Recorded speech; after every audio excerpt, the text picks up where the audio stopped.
नदियां और समुद्र। यह एक लघु कथा है जिसके रचनाकार रामधारी सिंह दिनकर हैं। एक ऋषि थे जिनका शिष्य तीर्थाटन करके बहुत दिनों के बाद वापस आया। संध्या समय हवन कर्म से निवृत्त होकर जब गुरु और शिष्य जरा आराम से धूनी के आर पार बैठे, तब गुरु ने पूछा, बेटा तुमने इस लंबी यात्रा में सबसे बड़ी बात कौन सी देखी? शिष्य ने कुछ सोचकर कहा कि सबसे बड़ी बात तो मुझे यह लगी कि देश की सारी नदियां बेतहाशा समुद्र की ओर भागी जा रही है। गुरु बोले, अरे तो इसमें कौन सी बड़ी बात है? शिष्य ने निवेदन किया कि बड़ी बात तो है महाराज। अब यही देखिए कि जितनी नदियां हैं सबकी सब श्रद्धेय है।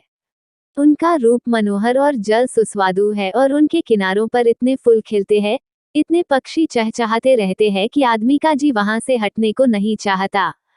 मगर नदियां हैं कि एक क्षण कहीं रुकने का नाम नहीं लेती और भागी जा रही है और किसकी तरफ को महाराज? उस समुद्र की तरफ को जिसका रंग नीला और सारा शरीर लवण से युक्त है, जिसके मुंह से हर समय पागलों की तरह झाग चलता रहता है और जिसे यह फिक्र ही नहीं रहती कि कौन उससे मिलने आ रहा है। ऋषि ने कहा, बेटा, समुद्र और नदियां नारी है। नदियों का स्वभाव है कि वे अपने प्रेमी का चुनाव गुण देखकर करती है। समुद्र नीला और खारा भले ही हो, मगर वो गंभीर है और बड़ा मर्यादावान भी। इसलिए वह न तो कभी घटता है और ना उसमें बाढ़ ही आती है। ऐसे सुगंभीर मर्यादा पुरुषोत्तम का आकर्षण भला कौन नारी रोक सकती हैं? उद्धरण चिन्ह।